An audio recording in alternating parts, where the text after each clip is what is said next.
There will be days when life does not negotiate, when no prayer, no effort, no screaming at the sky can bend reality to your will. There will be moments when you lose what you cannot replace: a relationship, a dream, a future you built your life around, and the world keeps turning.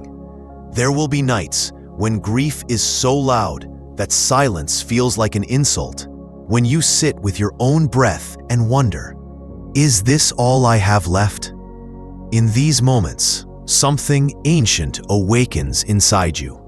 Not the urge to win, not the drive to fight harder, but a quieter knowing, I cannot change this, but maybe I can change who I am inside of it. Viktor Frankl understood this truth not as a theory, but as a blood-deep reality. He lived it. He carried it through the gates of hell and returned not with vengeance, but with vision. The question is no longer, how do I make life easier? The question becomes, how do I become stronger in ways life can never take away? Today, we begin a different kind of journey, not outward, inward, into the space where meaning is not found, but made. The inescapable situation. There are things in life that cannot be undone. A diagnosis, a betrayal, a goodbye that echoes through empty rooms. Sometimes the enemy is not outside, not a person you can confront, not a system you can overthrow. Sometimes the enemy is time itself, the irreversible, the undeniable. And so you stand there, fists clenched, heart pounding, mind racing for solutions, only to realize there is no door out, no secret lever, no magic word, no bargain you can strike with the universe. This is the inescapable situation. For most of us, these moments feel like death. The death of control, the death of certainty, the death of who we thought we were. And in a way, it is a death, but not the kind you think. It is the death of the old self, the self that believed life must always make sense, that fairness was a promise, that love would always be enough to protect what we cherish. When that self crumbles, we are left naked before life, and we have a choice: to surrender to despair, or to allow something deeper, something fiercer, to be born from the ruins. Viktor Frankl faced the inescapable not once, but every day. Behind the fences, in the camps, in the slow erosion of everything that once defined him. He did not escape it. He transformed inside it. And that is what we are called to do too. Frankl's revelation inside the camps. Viktor Frankl lost everything: his parents, his wife, his future as a promising doctor. He was stripped of his name, his dignity, his body reduced to hunger and labor. Every day, death brushed against his skin, in the cold, in the violence, in the silence of missing faces. But somewhere in that darkness, Frankl discovered something no guard could touch, no bullet could destroy. The last of human freedoms, the ability to choose one's attitude in any given set of circumstances. He realized the world could take away every external marker of identity, but it could not invade the space between stimulus and response. The space where choice lived. The space where meaning could be born. One morning, marching to forced labor, half-starved, half-frozen, Frankl imagined himself standing before a lecture hall, teaching students about the psychology of survival. Teaching that even here, even now, man could find meaning. This wasn't fantasy. It was defiance. A quiet rebellion, not against the guards, but against despair itself. He was no longer just surviving. He was choosing who he would become inside the survival. Frankl's revelation was simple but radical. They can take my body. They cannot take my inner world. And in that inner world, I am still free. That insight didn't erase his suffering. It didn't guarantee his survival, but it changed the meaning of every moment that followed. And sometimes, meaning is what saves you even when nothing else can. Meaning as the key to survival. Not all who suffered in the camps survived, and not all who survived lived afterward. Frankl noticed something devastatingly clear. It wasn't the strongest who endured, not the healthiest, not the most ruthless. It was those who could find meaning even inside the madness. Some found meaning in memories, the image of a loved one waiting for them. Some found it in faith, a belief that their suffering was not pointless. Some found it in small acts of dignity, helping a fellow prisoner, refusing to become brutalized in spirit, even as their bodies were brutalized. Meaning was oxygen for the soul. Without it, a man would collapse internally long before his body gave out. Frankl wrote, "Those who have a why to live can bear with almost any how." It wasn't positive thinking that kept them alive. It wasn't denial of suffering. It was the presence of a thread, thin, trembling, invisible to the eye, but unbreakable inside. Meaning gave shape to the chaos. It didn't erase the agony. It didn't make death less real, but it made life, even life inside hell, something still worth choosing. And that changes everything, because when you have a why, you can endure almost any how. Without it, even a comfortable life can feel like a slow death. The search for meaning is not a luxury. It's not an afterthought. It is the foundation of survival itself. Common misunderstandings of meaning. Today we hear the word meaning thrown around easily, as if it's something glamorous, as if meaning has to be monumental to matter.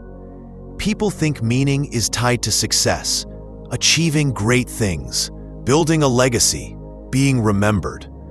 Or they believe meaning is reserved for the extraordinary, for heroes, for saints, for visionaries. But Viktor Frankl showed us something humbler and far more powerful. Meaning isn't about glory. It's about anchoring yourself when the world offers you no guarantees. Meaning can be found in a whispered prayer when no one hears you, in comforting a stranger when your own hope is running dry, in choosing to stand up one more time when everything inside you says lie down. Meaning is not a spotlight. It's a candle you carry through the dark. It doesn't always roar. Sometimes it flickers.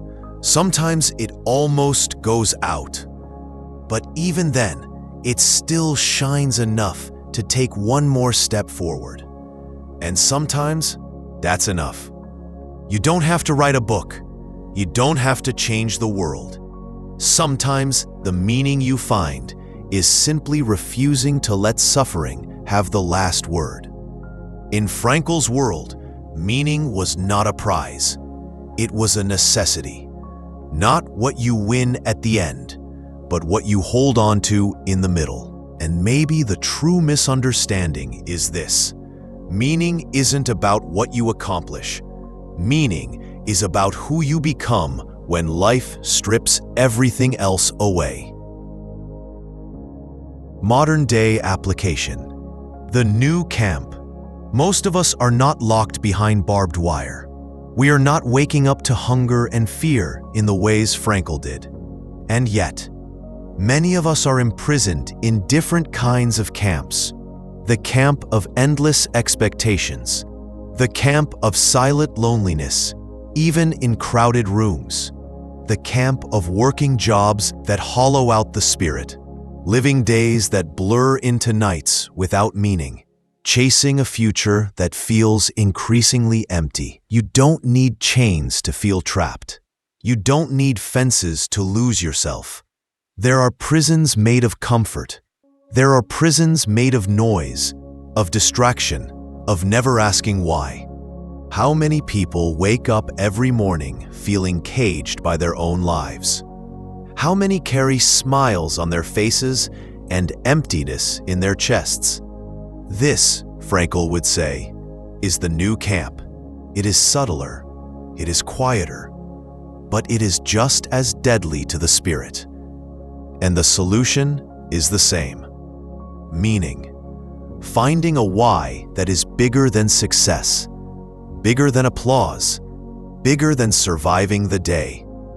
Maybe it's a person you love. Maybe it's a purpose that burns even when you're tired. Maybe it's the decision to live your life as a quiet act of rebellion against despair. Whatever it is, you must find it. Because without it, even freedom can feel like a sentence. Even opportunity can feel like exile. The walls have changed, but the key remains the same. Meaning. Always meaning. Inner dialogue. The unchangeable and the unbreakable. Take a breath and ask yourself, not quickly, not intellectually, but slowly, from somewhere deeper. If everything I value was stripped away tomorrow, who would I still be? If the titles vanished, if the roles dissolved, if the certainty crumbled, would there still be something left inside, uncaptured, unbroken, untouched by circumstance? This isn't a hypothetical question. It's the most important question you may ever ask. Because life, at some point, will take something from you. Maybe not today, maybe not tomorrow, but eventually. And when it does, your survival, not just physical, but spiritual, will depend on whether you have built your life on what cannot be taken. Frankl knew this. He had seen men reduced to skeletons, but holding on to something radiant inside them. He had seen others crumble long before their bodies did, because their souls had nothing left to stand on. This is your choice. Build your identity on the fragile, or build it on the eternal. What you do, what you have, who approves of you, these are fragile. What you believe, what you stand for, what meaning you make of your suffering, these are unbreakable. And when the winds come, and they will, only what is unbreakable will remain. So ask yourself, what part of me is truly mine, no matter what the world does? What meaning can I forge that even loss cannot erase? Find it, hold it, because when the world falls silent, it will be your only song. Mini story of modern resilience. Her name was Maya. At 28, she was diagnosed with a rare illness, the kind that doctors explain with quiet voices, the kind that rewrites futures in an afternoon. She lost her job. She lost her independence. She lost friendships that could not survive the awkwardness of fragility. At first, she fought. She fought to stay the same, to cling to the life she had built before the diagnosis. But life had already moved on, and it wasn't waiting for her permission. There were mornings when getting out of bed felt like scaling a mountain. There were nights when loneliness pressed against her like a second skin. And then, one evening, after another disappointing test result, Maya sat alone in her tiny apartment, staring at the wall, and asked the question she had been running from. If I can't have the life I wanted, what kind of life can I still create? It wasn't dramatic. There was no triumphant music, no epiphany that erased her pain. But something shifted. Maya began to write letters to strangers, letters filled with encouragement, hope, tiny fragments of light. She didn't know who would read them. She didn't know if they would matter. But for the first time in months, she wasn't fighting reality. She was choosing to meet it. Today, those letters have reached thousands. Some have been kept in wallets for years. Some have been found in hospital waiting rooms, tucked under chairs, offering invisible hands to people who thought they were alone. Maya didn't cure her illness. She didn't overcome in the way movies love to show. But she found meaning inside the ashes of her old life. And in doing so, she gave birth to something beautiful. Something that even loss could not erase. That is what Viktor Frankl was talking about. Read it slowly. Let it settle. This isn't a command to pretend you're fine. It isn't a call to force a silver lining over real pain. It's an invitation, a quiet, stubborn, sacred invitation to become the kind of person who doesn't need life to be easy in order to live fully. You don't need perfect circumstances to find meaning. You don't need everything to make sense to choose hope.